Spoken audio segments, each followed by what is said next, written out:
Every single night, something magical happens. The world slows down. You step away from your chaos. But here is what most English learners never talk about. The vocabulary of your evening is completely different from your day. Think about it. You wake up with energy. You talk about busy schedules, deadlines, stress. But when the sun sets, everything changes. Tonight, we're teaching you the real English that people speak when they're unwinding, reflecting, and preparing for sleep. This is the version of English that makes you sound natural, peaceful, and genuinely human. Welcome to Talk, Learn, Teach.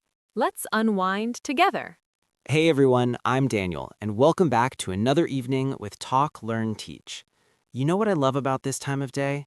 Nobody's rushing anywhere. We can just sit and talk. That's exactly why I'm so excited to be here with you tonight. I'm Emily, by the way, and Daniel and I have been thinking about something all week. How do English learners actually talk when they're getting ready for bed? What vocabulary do they use? What expressions feel natural? Because honestly, the textbooks teach you morning conversations. Good morning, how did you sleep? But the evening, the real meaningful evening English, that's something else entirely. And before we dive into the good stuff, we have something we really need to ask our viewers. If you're joining us during your evening, if this episode helps you feel more confident speaking English when you're relaxing at night, please subscribe to Talk, Learn, Teach. It genuinely means everything to us because it tells us you're coming back. Hit that like button. Share this with someone in your life who's been wanting to improve their evening English. Maybe they're learning, maybe they just want to sound more natural when they talk about their nights. Send this to them. Tell them you're learning together. Because that's what this is about. We're not just teaching English here. We're building a community of people who want to speak the way real humans actually speak. So, Emily, I have to ask you something. What does your evening usually look like? Oh, that's a big question. So, most evenings, I reach this moment around 6:30 when I just feel exhausted. Not physically tired, but mentally drained, you know? I usually pour myself a cup of tea, something calming like peppermint or herbal tea, and I sit down on my couch. I try to disconnect from my phone. I really do. But I usually end up scrolling for a bit anyway. That's so honest. And notice how naturally you just described your evening without sounding robotic. You said, I usually reach this moment. I feel exhausted. I try to disconnect. That's real evening English. I wasn't even thinking about the language. I was just talking about my life. That's the goal, because when you're speaking English at night, you're not trying to impress anyone. You're just being real. You're tired, you're reflective, you're slower, and the English should reflect that. So, what about you, Daniel? How does your typical evening unfold? Well, I have a very different routine, actually. I'm one of those people who doesn't wind down easily. My mind is still racing after work, so I usually go for an evening walk. I leave around 7 p.m. and I walk around my neighborhood for about 30 minutes. There's something about the cool air and the quietness that helps me settle down. That sounds peaceful. It really is. And then I come home and I usually prepare something simple for dinner. Nothing fancy. Maybe pasta or a salad with some grilled chicken. I don't like to cook complicated meals at night because it keeps my mind too busy. After dinner, I usually watch something light on TV or read a few pages of a book. That's interesting because we have completely opposite ways of decompressing, but we're essentially doing the same thing. We're trying to separate ourselves from the intensity of the day. Exactly. And when you talk about your evening routine in English, you're usually explaining this transition. You're moving from being productive to being restful. The vocabulary changes, the pace changes, even your voice probably changes. I thought about it. You're right. I notice I'm speaking more slowly right now than I usually do during the day. Because that's what evenings are. They're slower, they're reflective, and that's beautiful English to learn. Let's be real for a moment, though. Not every evening is peaceful, right? Oh, absolutely not. Some evenings I come home from work and I just feel defeated. I feel like I didn't accomplish what I wanted to accomplish. I replay conversations in my head. I overthink things I said during the day. Sometimes I even feel anxious about the next day before I've even had time to rest. That's such an honest thing to say. And you know what's interesting? When people are in that state, when they're feeling that way, the English they use is different. It's heavier. It's more introspective. You said, I feel defeated. I replay conversations. I overthink. That's the vocabulary of evening struggle. I never thought about it that way. I was just describing a difficult evening. Right. But see, that's exactly what we're talking about. For English learners, understanding this emotional English, the English of struggle, worry, frustration, is just as important as understanding the peaceful evening English. Because life isn't always peaceful in the evening. Exactly. I have those evenings too. Last week, I had a really rough day at work, and when I came home, I couldn't concentrate on anything. I tried to go for my walk, but my legs felt heavy. I tried to read, but I couldn't focus on the words. I just sat in my kitchen for about an hour, staring at nothing, feeling overwhelmed. That sounds really difficult. It was. And the thing is, I didn't want to talk to anyone about it. I didn't want advice. I just wanted to acknowledge it. I wanted to sit with it. And in English, that sounds like, I'm having a tough evening. Or tonight, I just need some space. Or I'm not feeling my best right now. So we're learning that evening English includes the hard stuff. It's not all tea and books and peaceful walks. It's the full range of human emotion, just at a slower pace. I want to talk about something different now. The evening is also when we connect with people, family, friends, partners. Sometimes that's the only time we have to really check in with someone. That's so true. In my family, we have this tradition where we call each other on Sunday evenings. My mom usually calls around 8 p.m., and we spend about 30 minutes just catching up. We talk about our week, we share little moments that happened. Nothing earth-shattering, just life. That's beautiful. And the conversations are different at night too, aren't they? They're slower. They're more honest. You're not rushing to get somewhere else. Absolutely. My mom will ask, how are you really doing? Instead of just, how was your day? There's a difference. One is surface level, the other one is asking about your emotional state. When I'm with my roommate in the evening, we usually end up having these deeper conversations. We'll be watching something, and suddenly we're talking about our dreams, our fears, what we want to do with our lives, things we wouldn't necessarily talk about during the busy afternoon. That's because evenings create space for vulnerability. They create space for real questions. And the English you use for those conversations is different. You might say, I've been thinking about something, or I want to tell you something that's been on my mind, or can we talk about something serious? These are the phrases that signal to someone, this conversation is going to be different.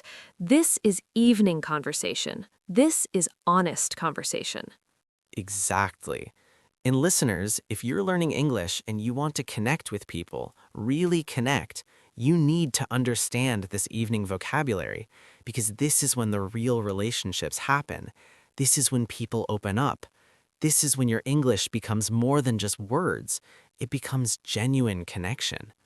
I think that's something a lot of English textbooks miss. They teach you how to order food and ask for directions, but they don't teach you how to have meaningful evening conversations.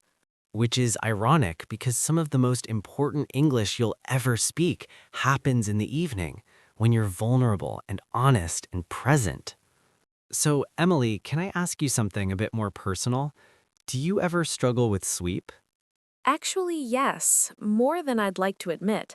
I go through phases where I sleep really well, and then there are weeks where I lie in bed for an hour thinking about everything. My mind just won't turn off. And that's such a common experience, especially for people learning a new language. There's this additional layer of stress because you're trying to learn and improve, and sometimes that keeps you up at night. Exactly. I'll be lying there thinking, why can't I remember that word? Why did I mess up that sentence today? What if I never become fluent enough? That's the anxiety of evening and night, and it has its own vocabulary in English. You might say, I can't stop thinking, or my mind is racing, or I'm feeling restless tonight, or even I'm in my head right now. And then there's the physical vocabulary of trying to sleep. I'm tossing and turning. I can't get comfortable. I'm staring at the ceiling. These phrases are so specific to nighttime. I have those nights too. And I've learned that sometimes the best thing to do is acknowledge them rather than fight them. I'll get up, drink some water, sit quietly for a bit, and then try again. When I explain it to someone, I say, I had a restless night, or I didn't sleep well last night, or even I woke up multiple times. What's interesting is that these are all very honest expressions. They're not trying to be poetic or beautiful, they're just truthful. And that's what evening and night English is. It's the truth of being human. It's the exhaustion, it's the struggle, it's the desire for rest that sometimes doesn't come easily. But it's also important for English learners to know these words and phrases because they might need to explain how they slept to a doctor, or a friend, or even a boss who notices they look tired. Absolutely. And knowing how to articulate I didn't sleep well or I feel exhausted is actually really important life English. I want to shift to something more positive now, because despite all the struggles and anxieties we've talked about, I think evenings are also when we reflect on good things. That's so true. When things quiet down, I often think about small moments from my pay that made me smile. Someone holding the door for me, a good conversation with a colleague, a nice email from a friend. In the evening, these little things suddenly feel significant. Yes, and I actually started doing this intentionally. Before bed, I try to think of one thing that went well that day. It doesn't have to be big. It could be, I made a really good coffee this morning, or I had a moment where I felt proud of myself. When you describe that to someone in English, you might say, I've been reflecting on my day, or I'm thinking about the good things that happened, or today I felt grateful for. These are evening phrases. They're contemplative, they're slow. And the benefit is that it changes your entire evening energy.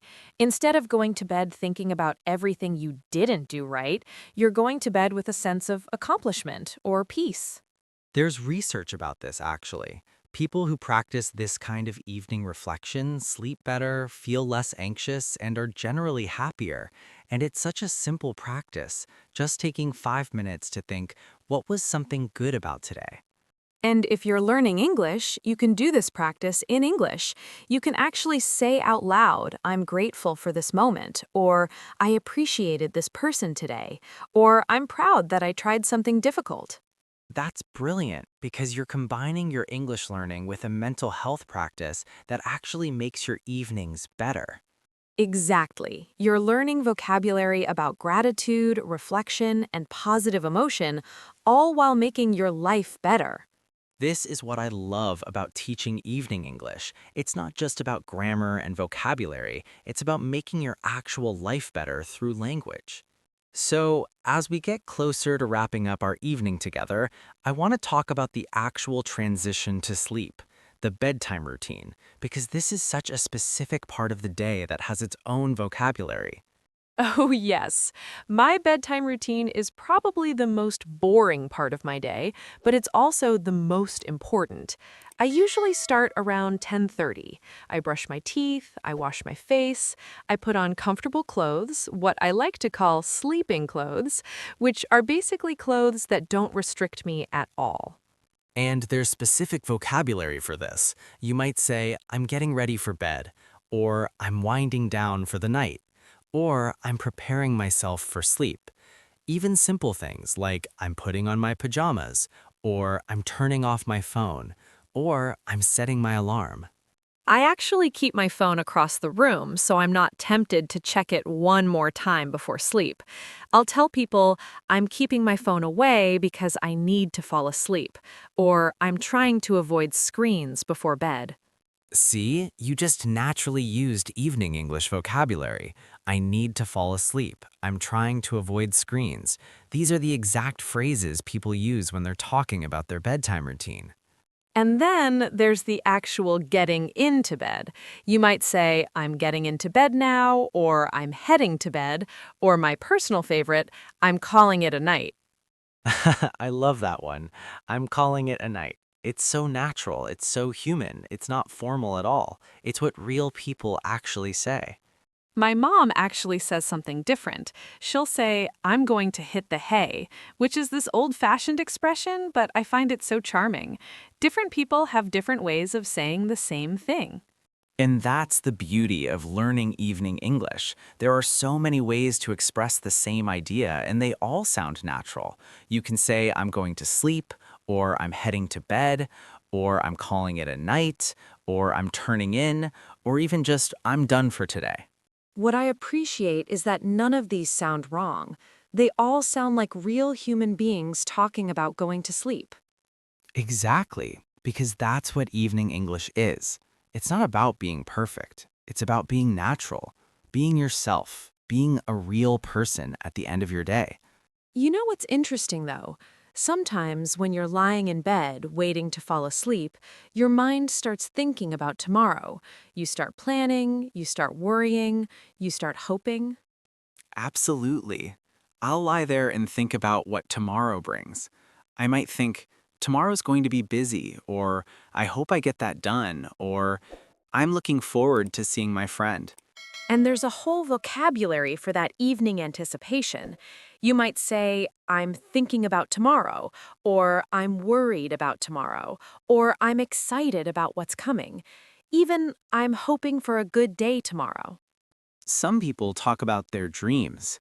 When they wake up, they might say, I had the strangest dream, or I dreamed about something really vivid, or I don't remember my dreams. The conversation about sleep and dreams is uniquely evening and morning English. And it's so personal because dreams are completely unique to each person. So when you're sharing your dreams in English, you're really sharing something intimate. You're saying, this is what my sleeping mind created. This is my subconscious. Which brings us to this beautiful moment where evening English becomes almost poetic. It's not rushing, it's not trying to accomplish anything. It's just sharing, being present with someone, trusting them with your nighttime thoughts. I think that's why evening conversations often become so meaningful for English learners. You're not trying to be impressive, you're just trying to be understood, and that vulnerability actually makes your language more authentic. You know, Emily, I'm realizing that teaching evening English is actually teaching people how to be human in a new language. It's teaching the part of life where we slow down, where we're honest, where we're vulnerable. That matters so much more than teaching them how to order at a restaurant. I feel that, and I think that's going to resonate with our listeners, because they're not just trying to learn a language, they're trying to express themselves at the end of their day. They're trying to connect with people in the evening. They're trying to communicate their exhaustion, their joy, their hopes, their fears. And we're here to tell them that the English for all of that exists, and it's not complicated. It's just real. As we're winding down this evening episode together, and I realize it's quite fitting that we're ending during what might be your evening, I want to say thank you. Thank you for joining us. Thank you for being vulnerable enough to listen to us talk about evening struggles and evening joy. And if this episode has helped you feel more confident about speaking evening English, or if it's made you think differently about your nighttime routine, please subscribe to Talk, Learn, Teach. This is how we know we're creating content that matters. This is how we know we should keep making episodes. Share this with someone. Maybe someone who struggles to talk about their evenings in English. Maybe someone who goes through that late-night anxiety that we talked about. Maybe someone who just needs to know that speaking English in the evening is just as important as speaking it during the day. And here's what I really want to happen. In the comments below, I want you to tell us about your evening. What does it look like? What's one thing you do to wind down? Are you someone who likes quiet evenings, or do you need activity? Are you a tea person or a coffee person? Do you sleep easily, or do you have those restless nights? Tell us your story, because we've shared ours with you tonight, and now we want to hear what evening looks like in your life. We want to know how you speak about it. We want to know what struggles you face. And honestly, we want to connect with you on a human level, not just as English teachers. Your evening matters. Your ability to express it in English matters, and you belong in this community. We'll be reading every single comment. We'll be responding to you. We'll be learning from your stories. That's what makes Talk, Learn, Teach special. It's not just us talking at you, it's us and you together growing in English. So thank you again for spending your evening with us. Thank you for giving us your attention during a time when you could have been doing literally anything else. You've made our evening special by being here, and we hope we've made your evening a little bit more meaningful by teaching you English that actually applies to your life. Keep speaking English in the evenings. Keep being honest. Keep connecting with people. And keep coming back to Talk, Learn, Teach, where evening English is important and your voice matters. We'll see you soon. Until then, enjoy your evening. Rest well and sweet dreams. This is Talk, Learn, Teach. Good night, everyone.